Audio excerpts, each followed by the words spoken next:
বেঁচে থেকে এই কাজ করার চেয়ে মরে যাওয়াই তো ভালো। চলো বেডরুমে যাওয়া যাক, বাকি কথা না হয় সেখানেই হবে। শার্টের বোতাম লাগাতে লাগাতে নগ্ন রাইসার দিকে চকচকে 4টে 500 টাকার নোট ছুড়ে দিল ক্লায়েন্ট। দাঁতের ফাঁক দিয়ে ইংরেজি কালি দিয়ে মধ্যবয়স্ক লোকটি রুম থেকে বেরিয়ে গেলেন। রাইসা এতক্ষণ মুখে কৃত্রিম হাসি নিয়ে বসেছিল, চোখে কামনা, কিন্তু লোকটির প্রস্থান তার চেহারাকে পাল্টে দিল। 500 টাকার নোটগুলো হাতে নিয়ে সে কান্নায় ভেঙে পড়ল। এই টাকাগুলো জরিনা আমাকে দিতে হবে। তিনি এই পতিতালয়ের সর্দারনী। ক্লায়েন্টকে খুশি করতে পারলে জরিনা আপাও খুশি হন। সেই পতিতার জন্য ভালো খাবারের ব্যবস্থা করা হয়, ভালো কাপড় দেওয়া হয়। আর ক্লায়েন্ট যদি অভিযোগ করে তাহলে তিনি রেগে যান, আর তিনি রেগে গেলে সেই পতিতার জন্য ব্যবস্থা করা হয় নানাবিধ শাস্তির। সেটা হতে পারে গরম লোহার ছ্যাঁকা, অথবা পায়ে বেত দিয়ে বিরামহীন প্রহার, অথবা একাধিক পুরুষ দিয়ে সারা রাত ধর্ষণ। রাইসা টাকাগুলো নিয়ে জরিনা আপার রুমে ঢুকতেই দেখলো নতুন একটি মেয়ে এসেছে। কান্না করতে করতে চোখ দুটো ফুলিয়ে ফেলেছে সে, হাত পা কাঁপছে। টাকাগুলো সর্দারনির হাতে দিতে দিতে রাইসা হাসি মুখে জিজ্ঞেস করলো, আমাদের নতুন অতিথি আপা? হ্যাঁ, 10,000 টাকা দিয়ে কিনলাম। একথা বলতে বলতে রাইসার হাত থেকে টাকাগুলো নিল জরিনা। 2,000 টাকা দিছি ওই বইরারে। জি আপা। রাইসা দেখলো জরিনার চোখ জলজল করছে। সে রাইসার চোয়াল ছুঁয়ে নিজের ঠোঁটে চুমু খেয়ে বলল, তুই তো আমার অন্ধবাড়ির রাজকুমারী রে, কাউকেই অখুশি রাখিস না। এ মোরসালিন, রাইসের জন্য বিরিয়ানির ব্যবস্থা কর। জি আপা, করতেছি। মোরসালিনের ভাঙা কণ্ঠ শোনা গেল। নতুন মেয়েটা ভয়ার্থ গলায় বলল, আমাকে যেতে দিন প্লিজ।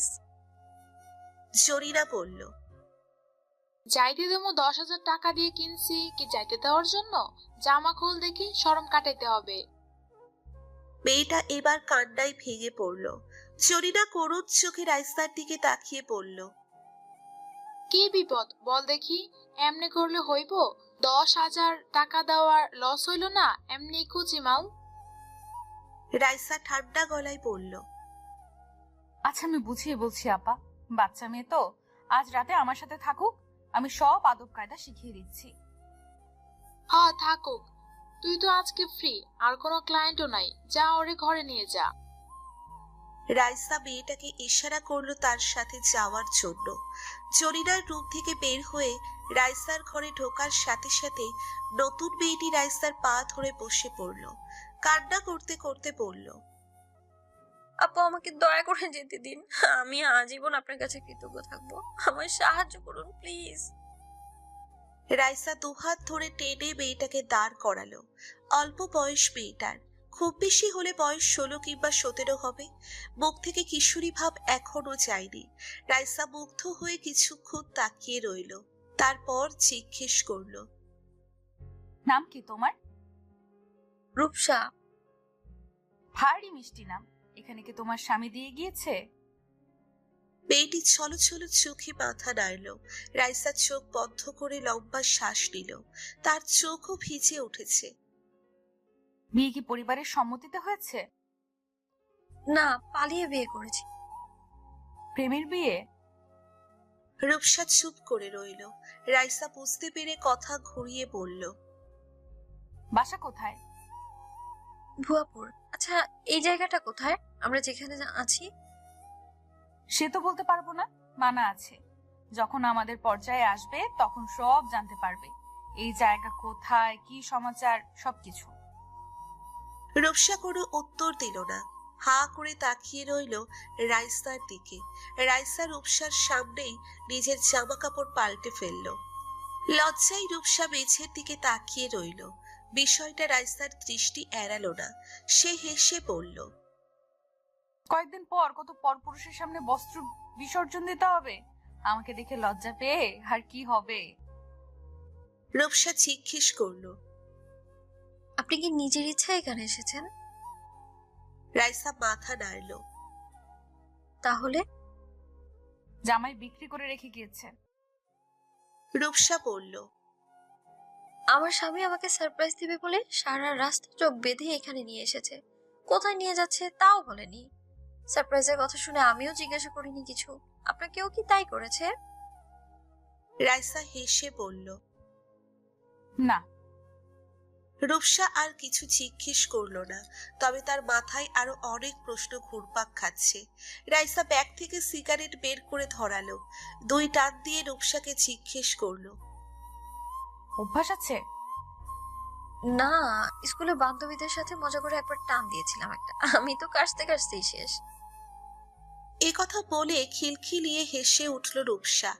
রাইসা সিগারেটের ধোঁয়ার মাঝে দিয়ে দেখলো চোখে পানি নিয়ে ভেসে যাওয়া এক অবুঝ কিশোরীকে। কয়েকদিনের মধ্যেই যে পরিচিত হতে যাচ্ছে ভয়ঙ্কর বাস্তবতার। রাইসা পতিতালয়ের সদর দরজার সামনে দাঁড়িয়ে রয়েছে। মুখে হালকা মেকআপ, পরনে মখমলের শাড়ি, দেহের প্রতিটি ভাঁজ স্পষ্ট বোঝা যাচ্ছে। বেশ কয়েকটি লোক বিপরীতের টঙের দোকানে বসে চা খাচ্ছে, আর একটু পর পর রাইসার দিকে তাকিয়ে কুৎসিত হাসি দিচ্ছে। প্রথম দিকে এসব রাইসা একদম সহ্য করতে পারত না, এখন শুয়ে গেছে। হঠাৎ একটি দামি গাড়ি এসে পতিতালয়ের সামনে থামলো। ভেতরে কে আছে তা দেখা যাচ্ছে না, গাড়িতে কালো গ্লাস লাগানো। গাড়ির সামনের দরজা খুলে একজন অল্প বয়স্ক ছেলে বের হয়ে এলো। শরীর একদম কাঠির মতন চিকন, যেন বাতাসে উড়ে যাবে। একথা মনে হতেই রাইসা মুখ চাপিয়ে বেশ কিছুক্ষণ হেসে নিল। চিকন ছেলেটি এদিক ওদিক তাকিয়ে কাকে যেন খুঁজতে লাগলো। তারপর নিরুপায় হয়ে রাইসার সামনে এসে জিজ্ঞেস করলো। মিস জরিনা কি এখানে থাকেন? রাইসা উদাস কণ্ঠে বলল। মিস নয়, মিসেস জরিনা। উনি বিবাহিত, এই পর্যায়ে 3টি বিয়ে করেছেন। ছেলেটি অপ্রস্তুত হয়ে বলল। দুঃখিত, আমি বুঝতে পারিনি। রাইসা আবার হেসে ফেলল। জি, এখানেই থাকে, ভেতরে যান। ছেলেটি পকেট থেকে রুমাল বের করে কপালের ঘাম মুছল। রাইসার দিকে তাকিয়ে একটু হাসার চেষ্টা করে হন হন করে পতিতালয়ের ভেতরে ঢুকলো। ছেলেটি ভেতরে চলে যাওয়ার পর রাইসা আবার মুখ চেপে হাসতে শুরু করলো। জরিনা মুখ ভর্তি পান চিবুচ্ছে। তার সামনে রাজু দাঁড়িয়ে আছে। জরিনা ইশারায় বসতে বলল। রাজু অস্বস্তি নিয়ে জরিনার সামনে বসলো। পানের পিচকি ফেলে জরিনা বলল। তুমি আফজাল স্যারের বিয়ে না? জি আপা। চিনছি। তা স্যার কেমন আছেন? শরীরের অবস্থা খুব একটা ভালো না। এখন কি স্যারের বডি ম্যাসাজের মেয়ে লাগবে? না, আসলে বিষয়টা তা নয়। স্যারের ভয়ঙ্কর একটি রোগ ধরা পড়েছে। কি রোগ? রাজু কিছুক্ষণ চুপ করে থেকে জরিনাকে সব খুলে বলল। সবকিছু শুনে জরিনা কপাল কুঁচকে বসে রইল। পানির ডালা থেকে নতুন একটি বানানো পান মুখে পুড়তে পুড়তে বলল। দেখো বাছা, আমি খারাপ, বহুত খারাপ, কিন্তু অমানুষ না। আমি জেনে বুঝে আমার মেয়েদের সাথে এই অন্যায় করতে পারবো না। তুমি অন্য কোথাও গিয়ে দেখো। রাজু অনুনয়ী সুরে বলল। কিন্তু স্যার অনেক আশা করে আপনার কাছে পাঠিয়েছে। ওনার বিশ্বাস আপনি ওনার শেষ ইচ্ছা পূরণ করবেন। এতদিন আফজাল স্যারের কোনো কথা আমি ফেলি নাই। যখন যারা চাইছে তার খেজমত করার জন্য পাঠাই দিছি, কিন্তু এখন আর সম্ভব না। এই অবিচার আমি করতে পারবো না। আপনি যত টাকা চাইবেন স্যার দিবে। প্রয়োজনে খালি চেক আপনার হাতে দেওয়া হবে, আপনি তাতে টাকার অঙ্ক বসিয়ে নেবেন। জরিনা আঙ্গুলে লেগে থাকা চুন দাঁতে লাগাতে লাগাতে বলল। ঠিক আছে, আমি চিন্তা করে দেখি কেউ রাজি হয় কিনা, তাহলে জানাবো। রাজু ইতস্তত করে বলল। আসলে স্যারের বিশেষ পছন্দ আছে। জরিনা ভ্রু কুঁচকে বলল। মানে? আপনাদের এখানে রাইসা নামের যে মেয়েটা আছে, স্যারের সে মেয়েটাকে পছন্দ। জরিনা পান চাবানো বাদ দিয়ে হা করে রাজুর দিকে তাকিয়ে রইল। উত্তরে সে কি বলবে বুঝতে পারল না। রাজু মাথা নিচু করে বসে রইল। চারিদিক থেকে অদ্ভুত অদ্ভুত সব আওয়াজ আসছে, মেয়েদের হাসির শব্দ, কেউ কেউ আবার গলা ছেড়ে অশ্লীল গান গাইছে। চাপা আর্তনাদও শোনা যাচ্ছে। এই আর্তনাদ কষ্টের নয়, রাজুর মনে হচ্ছে সে আর কিছুক্ষণ এই জায়গায় থাকলে দম বন্ধ হয়ে মারা যাবে। রূপসা রাইসার ঘরে বসে আছে। সারা রাত তার ঘুম হয়নি, ডুকরে ডুকরে কেঁদেছে। রাইসার কোনো কথাতেই তার মনে হয়নি এই জায়গা থেকে ছাড়া পাওয়ার কোনো উপায় আছে। কিছুক্ষণ আগে মোরসালিন এসেছিল, খুবই অশ্লীল ধরনের একটি পোশাক দিয়ে গিয়েছে। এই পোশাক পরে তাকে জরিনার ঘরে যেতে বলা হয়েছে। রূপসার পোশাকটি ছুঁয়েও দেখছে না, সে এক মনে আকাশের দিকে তাকিয়ে আছে। হঠাৎ কারো বাজখাই গলার স্বরে রূপসা চমকে উঠল। পেছন ফিরে তাকাতেই দেখে জরিনা দাঁড়িয়ে আছে। রূপসা ভয়ার্থ চোখে তাকিয়ে রইল। মোরসালিন, জামা দিয়ে গেছে কখন? কাপা গলায় রূপসা বলল। 8 ঘন্টা আগে। জামা পরে আমার ঘরে আসার কথা ছিল না। রূপসা চুপ করে রইল। জরিনা এগিয়ে এসে হ্যাচকা টান দিয়ে রূপসাকে বসা থেকে দাঁড় করালো। বিছানা থেকে পোশাকটি হাতে নিয়ে রূপসার হাতে দিয়ে বলল, এটা পরে আমার ঘরে আসবি, 10 মিনিট সময় দিলাম, নাহলে আমার চেয়ে খারাপ কেউ হবে না। জরিনা রাইসার ঘর থেকে বেরিয়ে গেল। রূপসার চোখ দিয়ে অনবরত পানি পড়ছে। সে জামা পাল্টে আয়নার সামনে গিয়ে দাঁড়ালো। তাকে অন্য রকম লাগছে, একদম অন্য রকম। অন্য সব মেয়েদের মতো লাগছে না, তাকে সেই মেয়েদের মতো লাগছে যারা সমাজে ঘৃণিত, যাদের পেশা সমাজের কলঙ্ক, যাদের আলাদা কোনো নাম নেই, সবাই একটা নামেই চেনে, আর সেই নাম অত্যন্ত জনপ্রিয় গালির তালিকায়। রূপসাকে জোর করে সেই ছোট অশ্লীল পোশাক পরিয়ে একটি রুমে বসিয়ে রাখা হয়েছে। কিছুক্ষণের ব্যবধানেই একজন লোক ঢুকলো। বয়স 25 কি 26 হবে। গা দিয়ে মদের গন্ধ বেরুচ্ছে। গায়ের রং শ্যামলা, চোখ দুটি গনগনে লাল, দেখেই বোঝা যাচ্ছে নেশা করে এসেছে। রূপসাকে দেখে লোকটি অকারণে হাসতে লাগলো। রূপসা ভয়ে বিছানায় একদম কোণায় দেওয়ালের সাথে সিটিয়ে আছে। লোকটি যেন তা দেখে আরো বেশি উৎসুক হয়ে উঠল। দরজা লাগিয়ে দিয়ে কুৎসিত ভঙ্গিতে হাসতে হাসতে রূপসার পাশে এসে বসল। রূপসার চোখ দিয়ে অনবরত পানি পড়ছে, ঠিকমতো শ্বাস নিতে পারছে না। লোকটি প্রথমে রূপসার পায়ে হাত দিল। রূপসা তার পা যতটুকু সম্ভব গুটিয়ে নিল। লোকটি এতে বেশ মজা পেল। এবার সে রূপসার পিঠে হাত রাখার চেষ্টা করলো। রূপসা আবার বাধা দিল। লোকটি এবার যেন তার আসল পশুত্ব ফিরে পেল। 2 হাত দিয়ে রূপসার 2 হাত ধরে জবরদস্তি ধর্ষণের চেষ্টা করতে লাগলো। রূপসা পাগলের মতো ছটফট করছে, নিজেকে ছাড়ানোর চেষ্টা করছে, চিৎকার করতে চাইছে, কিন্তু লোকটি তার মুখ চেপে ধরেছে। ধস্তাধস্তির এক পর্যায়ে রূপসা লোকটির হাতে কামড় বসিয়ে দেয়। এতে লোকটি ব্যথায় আর্তনাদ করে ওঠে এবং কিছুটা নিস্তেজ হয়ে পড়ে। রূপসা যেন এই সময়ের অপেক্ষায় ছিল। সে দ্রুত বেগে বিছানা থেকে নেমে দরজা খুলে ঘর থেকে বেরিয়ে প্রাণপণে ছুটতে লাগলো। পতিতালয়ের সদর দরজা রূপসা চেনে না। রাইস্তার ঘরের এরিয়াটুকু ছাড়া এই পতিতালয়ের কোনো এরিয়া রূপসার কাছে পরিচিত না। সে কোনো দিকে না তাকিয়ে দৌড়তে লাগলো। পেছনে হইচই শোনা যাচ্ছে, বোঝা যাচ্ছে রূপসাকে ধরার জন্য একদল ছুটে আসছে। হন্যে হয়ে দৌড়তে দৌড়তে রূপসা একসময় মেইন গেট খুঁজে পেল। ওই তো কাঁচা রাস্তা দেখা যাচ্ছে, রিক্সা চলাচল করছে। রূপসা আনন্দে আত্মহারা হয়ে গেল। কোনো দিক না তাকিয়ে সে মেইন গেটের দিকে ছুটতে লাগলো। হঠাৎ অসাবধানতা বশত একটি ইটের টুকরোয় হোঁচট খেয়ে রূপসা পড়ে গেল। পেছনের শোরগোল ধীরে ধীরে স্পষ্ট হচ্ছে। রূপসা দেখলো সে মেইন গেট থেকে মাত্র কয়েক ফুট দূরে। সে উঠে দাঁড়ানোর চেষ্টা করলো, কিন্তু পারল না। মনে হয় পা মচকে গেছে। সে মাথা ঘুরিয়ে পেছনে তাকিয়ে দেখলো জরিনা তার ছেলে পেলে নিয়ে এদিকেই তেড়ে আসছে।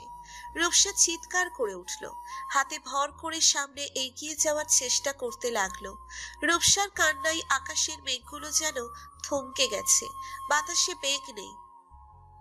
নারিকেল গাছে বসে থাকা পানি দুটো কিচিরমিচির করে ডাকছে না। মেইন গেট আর রূপসা মাঝের ব্যবধান মাত্র কয়েক ইঞ্চির। রূপসা কাপা হাত দিয়ে গেট স্পর্শ করার চেষ্টা করছে। ঠিক সেই মুহূর্তে কেউ একজন তাকে 5 কোলা করে নিল। রূপসা নিজেকে ছাড়ানোর চেষ্টা করলো না। সে জানে আর কোনো লাভ নেই। মেইন গেটের সাথে তার দূরত্ব ধীরে ধীরে বাড়তে লাগলো। সে ঝাপসা চোখে গেটের দিকে তাকিয়ে আছে। জরিনা অনবরত গালি দিয়ে যাচ্ছে তাকে। মাগি, 10,000 টাকা দিয়ে কিনছি এইসব দেখার জন্য?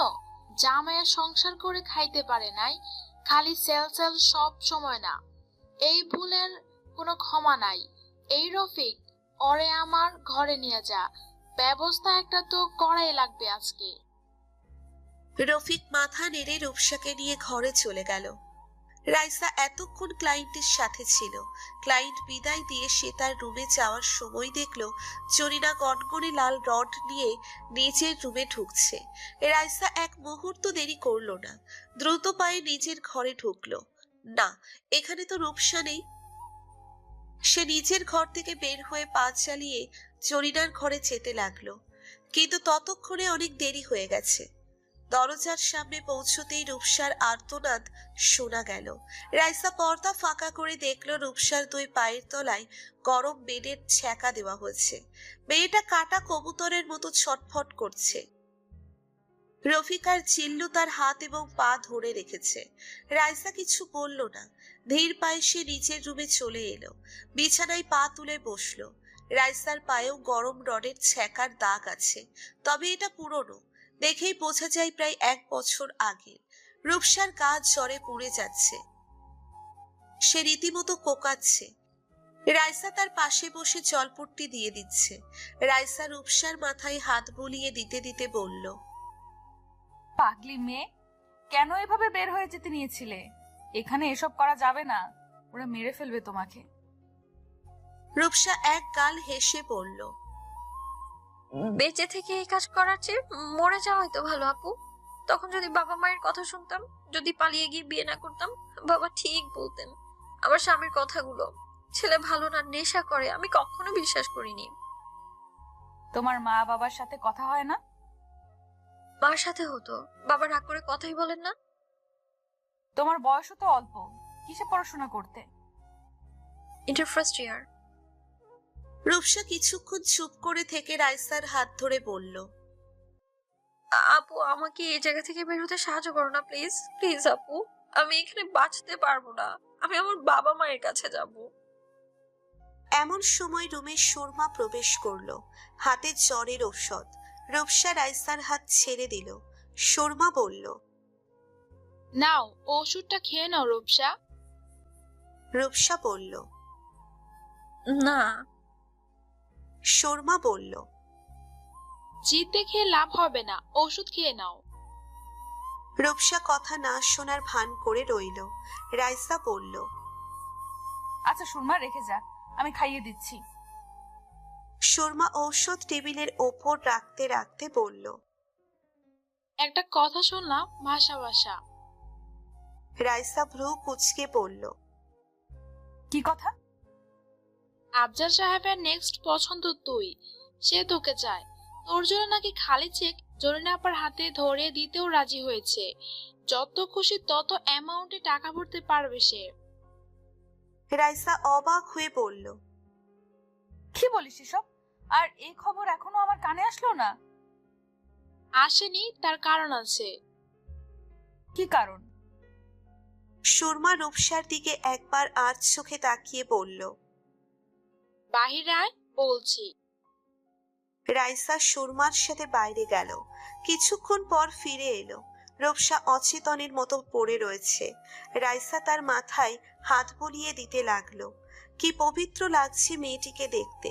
রাইসা আফজাল সাহেবের বাড়ির ড্রয়িং রুমে বসে আছে। পরনে চরচিটির পাতলা শাড়ি, হাত কাটা এবং বড় কলার ব্লাউজটি স্পষ্ট বোঝা যাচ্ছে। রাজু না চাইতেও তার চোখ বারবার সেদিকে চলে যাচ্ছে। রাইসার তাতে কোনো মাথা ব্যথা নেই। তাকে 1 কাপ দুধ চা খেতে দেওয়া হয়েছে, সাথে কেক, বিস্কুট, চানাচুর এবং 3 পদের মিষ্টি। রাজু তার সামনে দাঁড়িয়ে আছে। রাইসা বলল, আপনি দাঁড়িয়ে আছেন কেন? বসুন। রাজু মাথা নেড়ে বলল, না ম্যাডাম, আমি বসবো না। আফজাল সাহেবকে বলেছেন আমি এসেছি? জি, বলা হয়েছে। স্যার এক্ষুনি চলে আসবেন, আপনি দয়া করে আরেকটু অপেক্ষা করুন। রাইসা সম্মতি জানালো। সে চায়ের কাপ ছুঁয়েও দেখেনি, ছুঁয়ে দেখবে কিনা তা নিয়ে দ্বিধাদ্বন্দ্বে ভুগতে লাগলো। অথচ এসব চা নাস্তা তাকেই খেতে দেওয়া হয়েছে। রাজু বলল, ম্যাডাম, চা ঠান্ডা হয়ে যাচ্ছে। আমাদের চা বানানোর খালা অনেক ভালো চা বানায়, টেস্ট করে দেখুন। রাইসা চায়ের কাপ হাতে নিতে নিতে বলল, চা বানানোর খালা মানে? এ বাড়িতে সব কাজের জন্য আলাদা আলাদা মানুষ নিয়োগ করা। যে চা বানায় তার কাজ শুধু চা বানানো। সকালের নাস্তার জন্য আলাদা বাবুর্চি, দুপুরের জন্য আলাদা, রাতের জন্য ঠিক তাই। রাইসার খুব ইচ্ছে করলো জিজ্ঞেস করতে কফি বানানোর জন্য আলাদা কাউকে রাখা হয়েছে কিনা, কিন্তু সে কোনো প্রশ্ন করলো না। চায়ের কাপে চুমুক দিল। ঠিক সেই সময় আফজাল হোসেন প্রবেশ করলেন ঘরে। রাইসা চায়ের কাপটি টেবিলে রেখে উঠে দাঁড়ালো। তিনি হো হো করে হেসে উঠলেন। আরে বসো বসো, দাঁড়াচ্ছ কেন? আমি কি মন্ত্রী নাকি মিনিস্টার নাকি অন্য কিছু? বসো। রাইসা বসলো। আফজাল সাহেব রাজুর দিকে তাকিয়ে ইশারা করতেই সে বের হয়ে গেল। আফজাল সাহেব বললেন, রাজু বলল তুমি এখানে এসেছো জরিনা নাকি জানে না? রাইসা মাথা নাড়ল। জি। তুমি আমার নাম্বার খুঁজে পেলে কিভাবে? আপনার ভিজিটিং কার্ড থেকে জরিনা আপার ঘরের ড্রয়ারে ছিল, চুরি করে নিয়েছি। Smart lady. কিন্তু আমাকে একটা কথা বলো রাইসা, তুমি তো অবশ্যই সবকিছু জানো, তারপরেও কেন রাজি হলে? পরবর্তীতে আপনার কাছে অবশ্যই কিছু চাইবো বলে দেওয়া এবং নেওয়া সম্পর্ক ছাড়া কোনো সম্পর্ক এই পৃথিবীতে বিদ্যমান নয়। আফজাল সাহেব আবার হো হো করে হেসে উঠলেন। চাওয়ার পরিমাণটা অবশ্যই আকাশচুম্বী। না, খুবই সাধারণ একটি চাওয়া, আপনি চেষ্টা করার আগেই পারবেন। ঠিক আছে, হয়ে যাবে। ধন্যবাদ। তোমাকে দেখে বোঝা যায় অনেক ভালো পরিবারের মেয়ে ছিলে, এ অবস্থা হলো কি করে? প্রেম করে বিয়ে করেছিলাম, পরিবারের বিরুদ্ধে গিয়ে। আফজাল সাহেব খসখস করে মুখ চুলকে বলল, তোমার পরিবার থেকে কোনো পদক্ষেপ গ্রহণ করেনি? বাবা এই ধাক্কাটা নিতে পারেননি, তার প্রেসার বেড়ে যায়। আমি পালিয়ে যাওয়ার দ্বিতীয় দিন তিনি মারা যান। বাবা মারা যাওয়ার পর আমার মাও আমার সাথে যোগাযোগ বন্ধ করে দেন। আর তোমার স্বামী সেই সুযোগকে কাজে লাগিয়ে তোমাকে বিক্রি করে দেয়? রাইসা সহজ গলায় বলল, আমার গয়না, বাড়ি, জায়গা, জমি সব বিক্রি করে দেওয়ার পর আমি বাকি ছিলাম, তাই আমাকেও বিক্রি করে দিয়েছে। যারা নেশা করে তাদের কাছে বউয়ের চেয়ে বোতল বেশি দামি। আফজাল সাহেব কিছুক্ষণ চুপ করে রইলেন, তারপর বললেন, মদ খাওয়ার অভ্যাস আছে? আছে। আমার বাড়িতে ছোট্ট একটি বার কর্নার আছে, যেতে চাও? রাইসা বলল। যেতে চাই। আফজাল সাহেব উঠে দাঁড়ালো। তার সাথে সাথে রাইসাও উঠে দাঁড়ালো। সে আফজাল সাহেবকে অনুসরণ করে তার সঙ্গে এগুতে লাগলো। বাড়ির এই জায়গাটা ভীষণ সুন্দর, নানা রঙের শো লাইট লাগানো, বিভিন্ন ধরনের মদের বোতল, সব বিদেশি। কিন্তু বারে সার্ভ করার কোনো মানুষ নেই। রাইসা চারিদিক দেখতে দেখতে জিজ্ঞেস করলো, আপনার পিয়ে বলেছিল এ বাড়িতে সব কাজের জন্য আলাদা আলাদা লোক রয়েছে, কিন্তু বারে সার্ভিসিং এর জন্য কেউ নেই? আফজাল সাহেব দুটো কাচের গ্লাসে রেড ওয়াইন ঢালতে ঢালতে বলল, কিছু কিছু সময় মানুষের একান্তে সময় কাটাতে ইচ্ছে করে, আশেপাশে কোনো মানুষ সহ্য হয় না, তখন আমি এই জায়গায় আসি, তাই কাউকে রাখা হয়নি। দুটো কাচের গ্লাসে অর্ধেক করে ওয়াইন ঢেলে রাখা, দূর থেকে বেশ সুন্দর লাগছে দেখতে। রাইসার ওয়াইন খেতে ইচ্ছে করছে না, তবুও সে ইচ্ছের বিরুদ্ধে গ্লাস হাতে নিল। আফজাল সাহেব জিজ্ঞেস করলেন, আচ্ছা, তোমার কি মনে হয় মানুষ একা বাঁচতে পারে, বন্ধু ছাড়া, সঙ্গী ছাড়া? রাইসা অন্যদিকে তাকিয়ে বলল, পারে, তবে ছেলে মানুষ সবচেয়ে বেশি একা বোধ করে বিছানায়, তখন তার সঙ্গীর প্রয়োজন হয়, খুব প্রয়োজন হয়। আফজাল সাহেব রাইসার দিকে তাকিয়ে আছে। মেয়েটা সুন্দর, ভয়ঙ্কর সুন্দর। এত সুন্দর একটি মেয়ের জীবনও সুন্দর হওয়া উচিত ছিল। আকাশে ভেসে বেড়ানো মুক্ত মেঘের মতো সুন্দর। মেয়েটার বয়স খুব বেশি হলে 25 হবে। এ বয়সের মেয়েরা স্বামীর সংসার নিয়ে খুব উৎসুক থাকে। রোজ রাতে স্বামীর সাথে ঝগড়া করে প্রথম বাচ্চা ছেলে হবে নাকি মেয়ে হবে তা নিয়ে। প্রতিদিন নতুন নতুন রেসিপি দেখে রান্না করে, স্বামীর কাছে প্রশংসিত হতে চায়। কিন্তু সেই বয়সে এসে এই মেয়ে কি করছে? বাস্তবতা কি এতটাই জঘন্য, এতটাই কঠিন? আফজাল ওয়াইনের গ্লাস রেখে দিয়ে বলল, চলো বেডরুমে যাওয়া যাক, বাকি কথা না হয় সেখানেই হবে। রাইসা মাথা নাড়ালো। আফজাল সাহেবের পিছে পিছে সে শোবার ঘরে ঢুকলো। রূপসা কালো গ্লাসে ঘেরা একটি প্রাইভেট গাড়ির সামনে দাঁড়িয়ে রয়েছে। গাড়িতে উঠবে কিনা বুঝতে পারছে না। সে পেছন ফিরে তাকালো। রাইসা পতিতালয়ের মেইন গেটের সামনে ছলছল চোখে তাকিয়ে আছে। রূপসাকে ইশারা করে সে বলল তাড়াতাড়ি গাড়িতে উঠে বসতে। হাতে সময় অনেক কম, যে কোনো সময় যে কেউ এদিকে চলে আসতে পারে, রূপসাকে দেখে ফেলতে পারে। তখন সে এই কারাগারে আজীবনের জন্য বন্দী হয়ে যাবে। রূপসা গাড়ির দরজা খুলে শেষবারের মতো পতিতালয়ের দিকে তাকালো। সস্তা বাল্ব চলছে জায়গায় জায়গায়, হলুদ কমলাটে রঙের আলো বেরোচ্ছে। সেই আলোয় এই পুরো জায়গাটাকে জীবন্ত মৃত্যুপুরী বলে মনে হচ্ছে। এখানকার প্রতিটি মেয়ে যেন এক একটি মৃত আত্মা।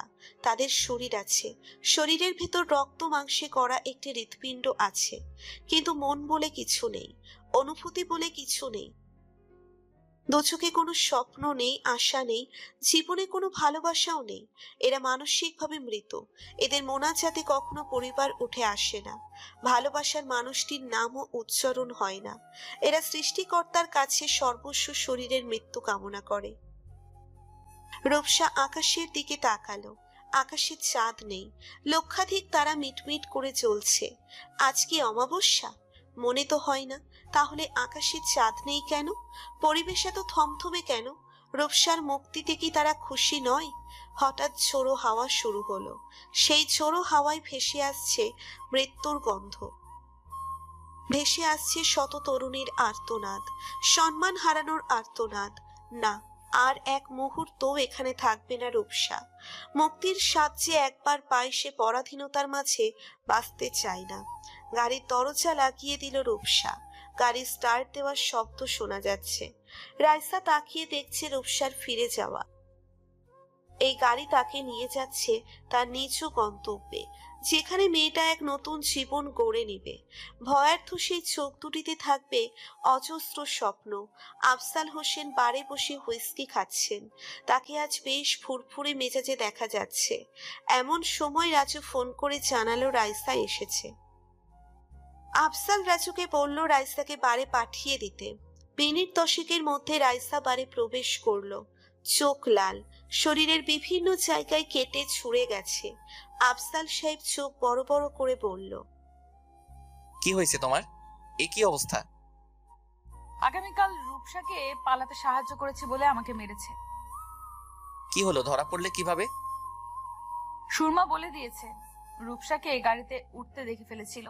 ভাগ্য ভালো আর একটু আগে দেখতে পাইনি, তাহলে মেয়েটাকে বাঁচাতে পারতাম না। এখানে এলে কিভাবে? তোমাকে আসতে দিল? রাইসা এক গাল হেসে বলল, দিল। আমাকে রেখে নিজের ব্যবসা নষ্ট করবে নাকি? তার ইচ্ছে মতো রেখে নিজেদের শখ মিটিয়ে ছেড়ে দিয়েছে। তুমি সব বলে দিয়েছো নাকি? আফজাল সাহেব রাইসার কাছে এগিয়ে এসে বলল, তোমার কপাল দিয়েও তো রক্ত বেরোচ্ছে, চলো অ্যান্টিসেপটিক লাগিয়ে দেই। রাইসা কিছু বলল না। আফজাল রাইসাকে নিচের ঘরে নিয়ে গেল। ড্রয়ার খুলে অ্যান্টিসেপটিক বের করে রাইসার ক্ষতগুলো যত্ন করে মুছে দিতে দিতে জিজ্ঞেস করলো, তাহলে এখন কোথায় থাকবে বলে ঠিক করেছো? রাইসা দীর্ঘশ্বাস ফেলে বলল, জানি না। আফজাল সাহেব মুচকি হেসে বলল, জানো রাইসা, মানুষ যখন বুঝতে পারে তার শেষ সময় উপস্থিত হয়েছে, তখন তার নানাবিধ ইচ্ছে জাগে। নেশায় ডুবে থাকতে ইচ্ছে করে। আর পৃথিবীর সবচেয়ে ভয়ঙ্কর নেশা হলো নারীর নেশা। আমি আমার জীবনের অর্ধেকের বেশি সময় নারীর নেশায় ডুবেছিলাম। ডাইভার্সিটি পছন্দ করতাম।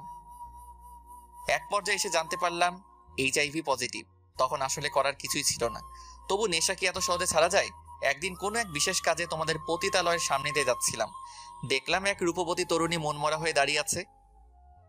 পরনে সিল্কের শাড়ি, ব্লাউজের পরিবর্তে শুধুই আন্ডারগার্মেন্টস। এরপরেও কোনো পুরুষের নিজেকে সঠিক স্থানে ধরে রাখা বড্ড কঠিন হয়ে পড়ে। কি ভুল বলেছি? রাইসা হেসে বলল। না, ভুল বলেননি। আফজাল সাহেব ফার্স্ট এইড কিট ড্রয়ারে রেখে দিলেন।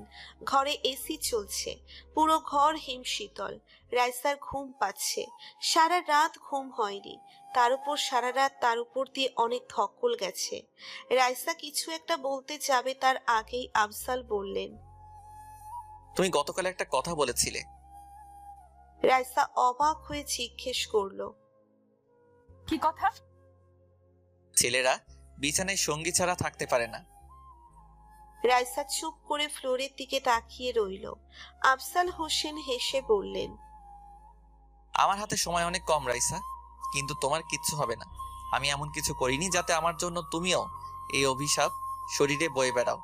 তুমি বাঁচবে, আরো 7 বছর বাঁচবে। রাইসার চোখ ভিজে উঠল। আফজাল সাহেব বললেন। একজন পুরুষ তার শেষ সময় বিছানায় সঙ্গী ছাড়া থাকতে পারে, কিন্তু একসাথে সূর্যাস্ত দেখার জন্য হলেও ভালো কোনো বন্ধুর খুব প্রয়োজন বোধ করে। তুমি আমার সেই বন্ধু হবে রাইসা? রাইসা বলল। হব। আফজাল সাহেব টেবিলের ওপর থেকে টিস্যু নিয়ে নিজের চোখ মুছলেন। কতদিন পর তার চোখে পানি এসেছে তিনি নিজেও জানেন না। বাড়ির ছাদে নানাবিধ ফুলের গাছ, ঠান্ডা বাতাস। দূরে একটি ঘুড়ির সুতো ছিঁড়ে ভাসতে ভাসতে দিগন্তে মিলিয়ে গেল। পশ্চিমে সূর্য হেলে পড়েছে। আফজাল হোসেন এবং রাইসা পাশাপাশি দাঁড়িয়ে আছে। কয়েকটি পাখি তাদের সামনে দিয়ে উড়ে গেল। আফজাল হোসেন দীর্ঘশ্বাস ফেলে বলল। কি সুন্দর, তাই না? রাইসা মাথা নাড়ালো। সূর্যটা অর্ধেক ডুবে গেছে। কিছুক্ষণের মধ্যেই অন্ধকার নেমে আসবে চারিপাশে। তবে যেখানে অন্ধকার হয় সেখানেই নতুন প্রভাত দেখা মেলে। পরিস্থিতি যতই খারাপ হোক না কেন, আপনি ভালো মানুষ হলে কেউ না কেউ আপনার পাশে দাঁড়াবে। গল্পটা কেমন হয়েছে অবশ্যই কমেন্ট করে জানাবেন। নিয়মিত গল্প শুনতে পেজটি ফলো করুন। ধন্যবাদ।